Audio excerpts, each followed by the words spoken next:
Thank you. Thank you very much. Thank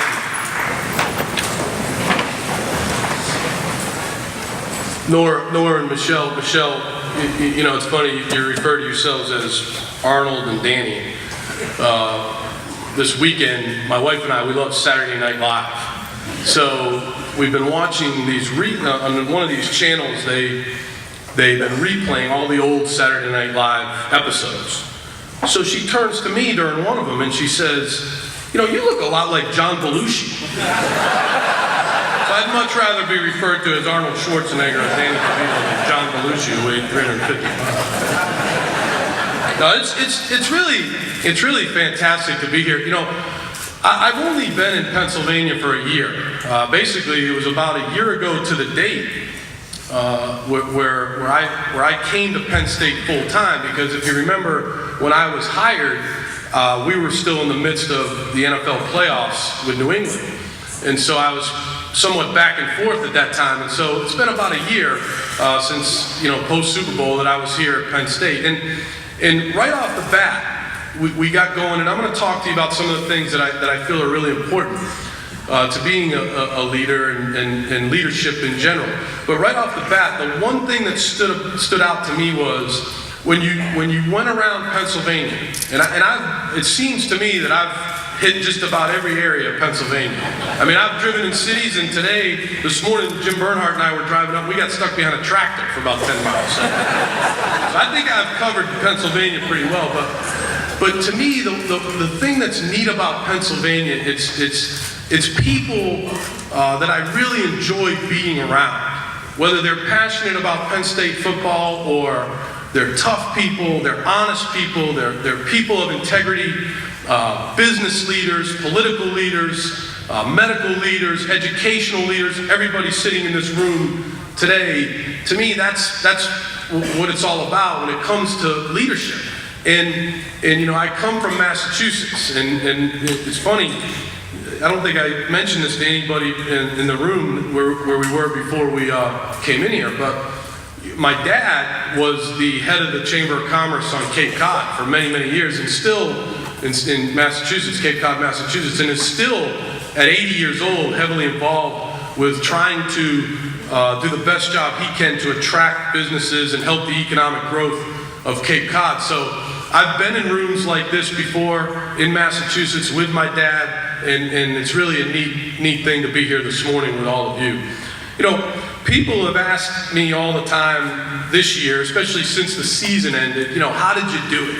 You know, how did you come into a situation that people on the outside said was a dire situation, that there was no way it could get any worse than this? And you know, number one, I will tell you that Penn State is a very unique and special place. And Penn State is a unique and special place for many, many, many different reasons. And I found that out really during the interview process, and then I've really come to find that in the last year that I've been here.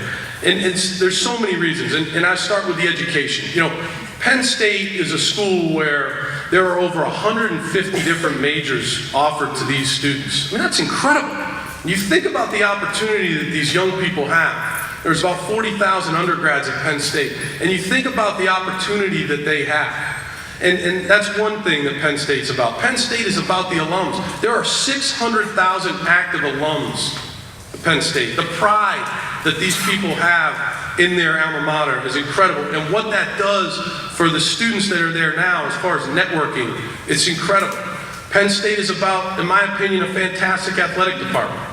Penn State, when you talk about the football program, to me, when you look at all the things that go into that football program, the facilities, the stadium, the players that I'll talk to you a little bit about here today, it's a top 10 college football program. Now, over the next 3 years, is it going to be difficult? Sure. But if there's anything worthwhile in life, isn't it kind of difficult to get there? Don't you have to overcome some adversity to be successful?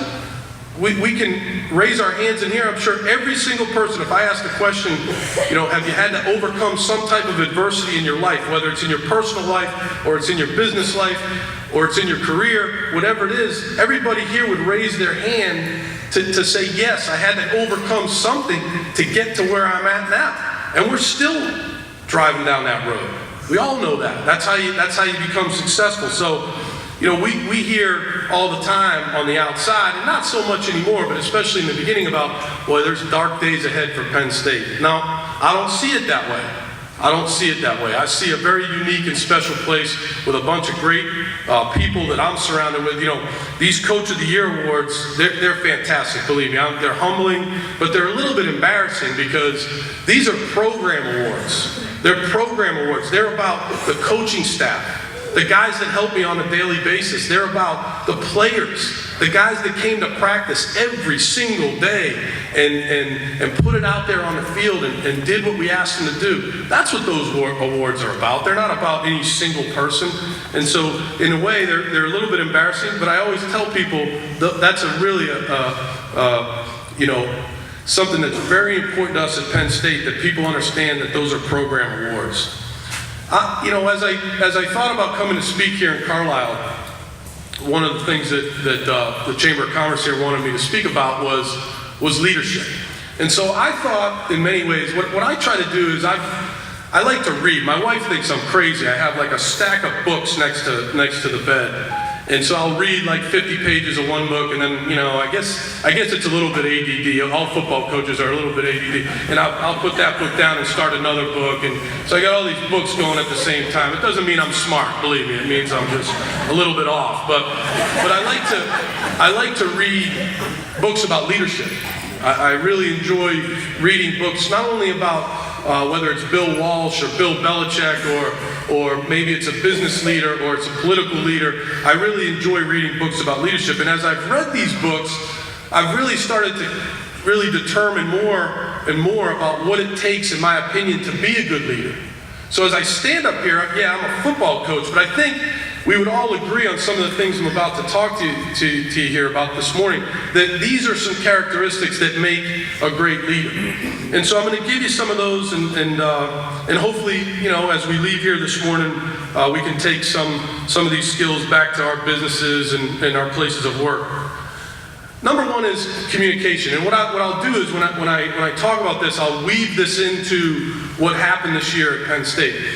Communication to me is really important in being a good leader. And so when I came to Penn State, I felt like it was very, very important. Number one was to hire a fantastic staff.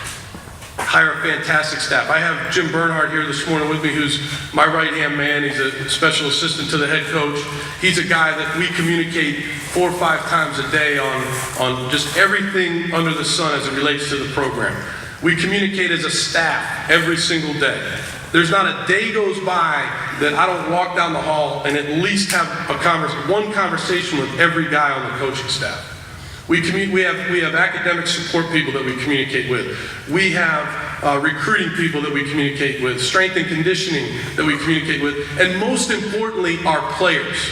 We think it's really, really important to communicate on a daily basis with our players. Now, what does that mean? Well, what I talk about when I say communication is we're in a results-oriented business. We all know as we sit here today that we have to win football games. Really, at the end of the day, you know, if you go 4-8, 3-9, and 2-10 over the next 3 years, nobody's going to really care about sanctions. I mean, they're going to say, "Hey, coach, we got to win some football games here." So, one of the things about communication is it has to be honest. It has to be detailed. You have to really dig down, especially with your players, to figure out not only what motivates them, but also some things that maybe you don't know about them that's going on in their lives. So it's very difficult as a head coach to communicate on a daily basis with every player. Very difficult. What I do is twice a year is I bring the player in, one time after the fall season and then one time after spring practice, and we just talk about really some football, but more importantly we talk about academics and we talk about life and we talk about his family and things that are going on other than football. And so when we do this, we do it honestly and openly. And so what that means is sometimes our players, they don't really like what they hear. That's too bad. All we want them to do is understand that we want what's best for them. We want them to receive a well-rounded education. We want them to be the best student they can be, and we want them to be the best football player they can be. We want them to be the best community person they can be. So communication is very important. Very, very important. People skills. People think about people skills and they say, well, of course, coach. Well, think about it when you're dealing with younger people. When you're dealing with guys that are 17, 18, 19, 20, 21 years old. These guys, all they do is think about Twitter, tweet this, tweet that, Facebook, whatever you call it. I understand social media, I really do. I know that social media is a part of the world, and in many ways it's a great part of the world. I really do, I understand that. But at the same time, we can never lose the eyeball to eyeball. We can never lose the ability to shake somebody's hand with a good, firm handshake and look them in the eye. We can't lose that. We can't lose the ability to have a conversation with somebody. So one of the things that's important in being a leader, in my opinion, is things like this. To be able to go out there, whether you agree with me or you don't agree with me, we're going to talk and we're going to have conversation, meaningful conversation about what's important to us in our different professions. That's what we talk to our players about. You know, guys, look, when you go out into the real world, right now they're in a great world. They're in this world of college where they have opportunity at a great degree and they're playing football and they're doing unbelievable things in the community. But at some point in time, they're going to have to go out and get a job. Whether it's pro football. We have 4 guys right now that are traveling to Indianapolis for the NFL Combine. They're going down to Indy. They'll be there at the end of this week, into next week. Those are job interviews. They're going to work out on the field. Then they're going to go and they're going to meet head coaches and general managers. Then obviously the majority of our guys are going into the business world after they graduate. Or maybe they're going to law school or graduate school. They have to develop people skills. They have to be able to get off Twitter, get off Facebook, and think about having face-to-face meetings and how do we do that. A couple of things that we do to develop that is one thing we're going to do during training camp this year is we're going to have basically 2 or 3 guys per night during training camp stand up and talk about their family, talk about something that's important in their life, not about football, to try to develop these people skills, to try to develop the ability to have conversation and think about each other in a different way other than a football player. I'll tell you a quick story. One of the most meaningful nights to me in 20 years of coaching. Now think about it. I've been very, very fortunate. I've been on 2 Super Bowl teams, 2 teams that went to the Super Bowl. Didn't win the Super Bowl, but we were there. And those were special teams. Those were good football teams. And so I've been around some pretty good teams. And the night before we played Wisconsin, which was our last game, we had 30 seniors this year. And a lot of those seniors were from Pennsylvania, so this relates to everybody in here. But again, it relates to people skills. So I said to these seniors at the beginning of the week, I said, hey, on Friday night before the game, I want each guy to stand up and just tell us about your Penn State experience. Just take 5 to 6 minutes and talk about your Penn State experience. I'm telling you, it was one of the best nights I've ever had in coaching. And it just talked to me about number one, guys from Pennsylvania and how much it meant to them to play for Penn State, to run out of that tunnel on a weekly basis in Beaver Stadium and what that meant to them. And it taught me about the education of Penn State and what that's going to mean in their lives. And it taught me about how these guys have grown, even in only the year that we've had. You know, whether it's Matt McGloin or Michael Mauti or Mike Farrell or Matt Stankiewicz, all these guys have really grown a lot in this year from when we first met them to the point that we were before the Wisconsin game. To me, we did a decent job, and we've got to continue to think of new ways to develop these people skills. Character. Now, people have asked me a lot about character. I have to tell you a couple things. You know, people always say, when we listen to you speak, you're the real deal. Like, you kind of tell well, how else would you speak? I mean, you tell the real deal. Well, here's what I think about character. You know, we were in a situation last year, this was unbelievable. During this time of the year last year, we were in winter workouts. So we're going through these winter workouts where if anybody's seen our strength coach, I just referred to me as a little bit off. he is way off the reservation. Greg Fitzgerald, he does a great job, and he runs our weight room, and so they're working out, and then we have these early morning sessions on Fridays, and then that went pretty well. Then we went into spring practice, and that was okay. It was hard. They were learning new systems. It's like learning a different language. So that was okay. We came out of spring practice a little concerned about where we were as a football team. We went into the summer. The summer was going great. Then bang, July 22nd. July 22nd is when the sanctions came out. I learned more about character. I learned more about good parenting versus bad parenting. I learned more about choices. I learned more about maturity. I learned more about coaching in that span of time when the sanctions came out than I had ever learned. And meaning this, we had 12 guys and we didn't beg anybody to stay. All we did at Penn State as a staff, not me, everybody as a staff, spoke to the team about why they came to Penn State and how many things had not changed about Penn State. The teammates that you had committed to, the loyalty to the university, the great university and the education that you still have here. Only 2% ever even go on to play pro football. I mean, pro football is another galaxy from college football. So it's about your degree, and it's about playing football for the right reasons. And so 12 kids decided to transfer. We respected those decisions. We didn't say anything badly about those guys when they left. We respected. They chose to leave, and they left. So we were left with these, basically, I think we had about 67 scholarship players, and we had anywhere from 15 to 20 walk-ons. These were guys that were high-character guys that committed to us, that practiced hard on a daily basis, could care less about bowl games. All they cared about was playing as good a football as they could for Penn State. In many ways, that's character. So when you're talking about leadership and you're trying to go out and recruit people for your businesses, we're trying to go out and recruit people for Penn State right now, the class of 2014. All I talk to our guys all about all the time is, look, let's find good football players, good students, but high character guys. You think back to my New England experience, we had a fantastic quarterback. Nobody would argue with that, okay, unless you're a Steeler fan.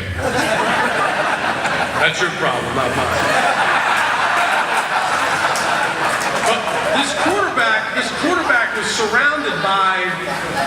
quarterback, Brady, was surrounded by a lot of tough guys.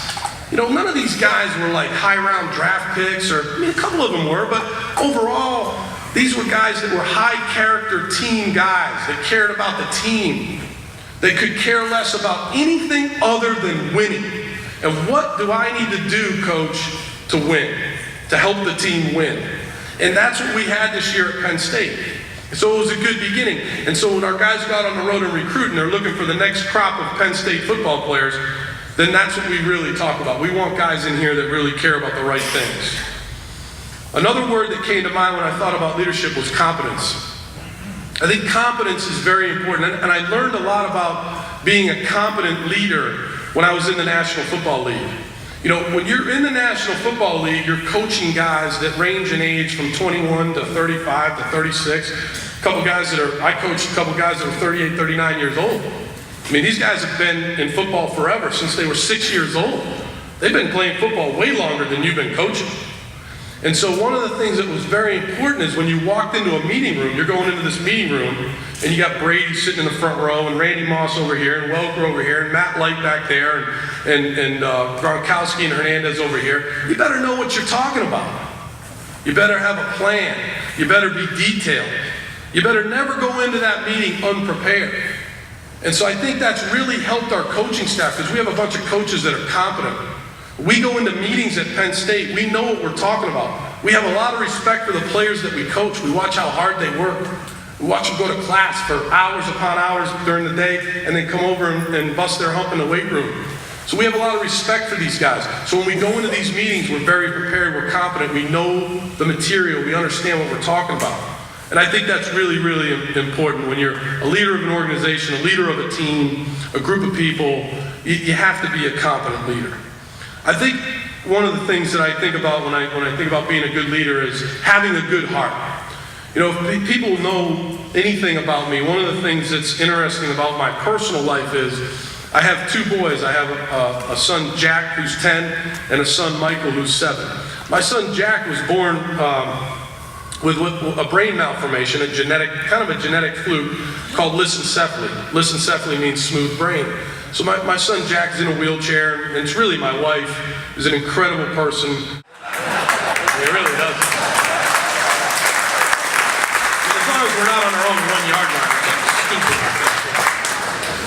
But the point is, I have perspective on what's important, and I think that's important as a leader. And I think that's important when you're talking to the kids at Penn State.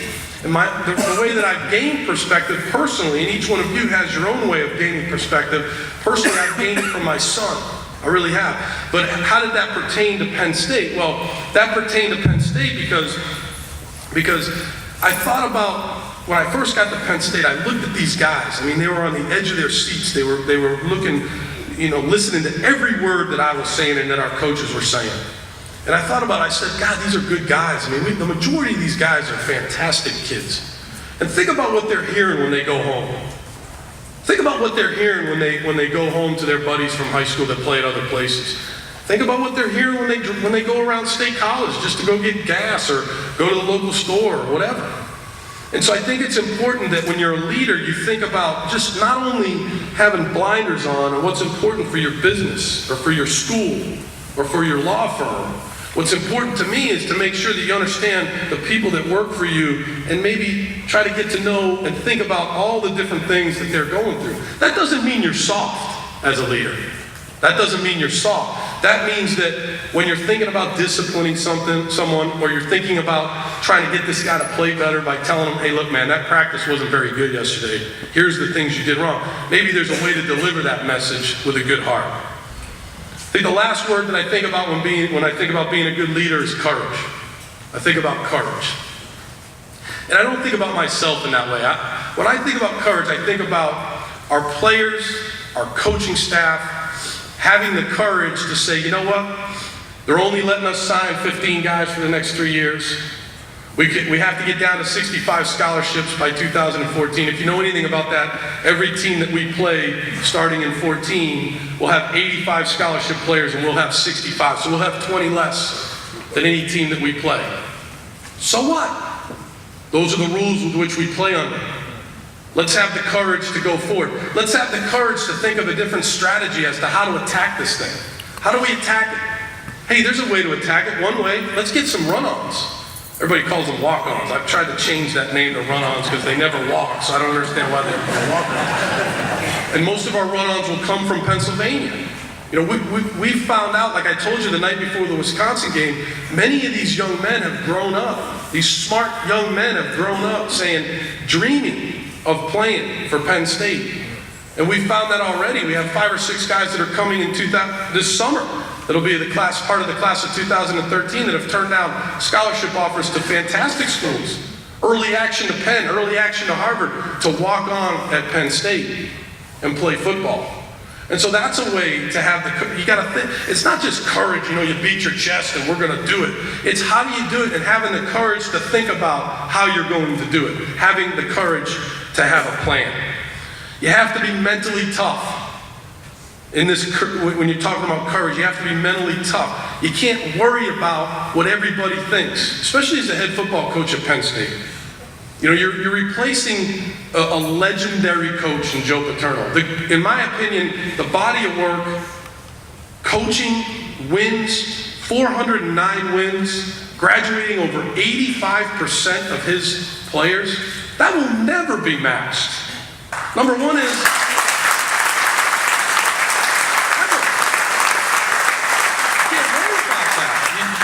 try to match that. I won't be here for 47 years. What are you, nuts? Coaching when I'm 80?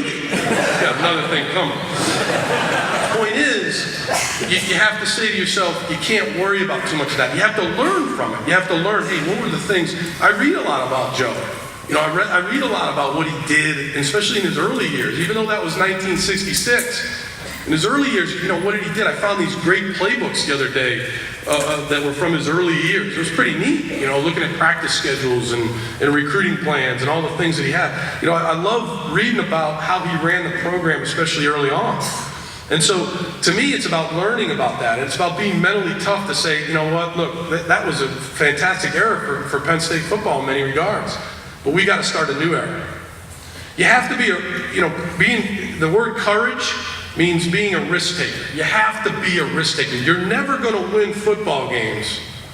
You're never going to be a successful business person unless you're a risk taker.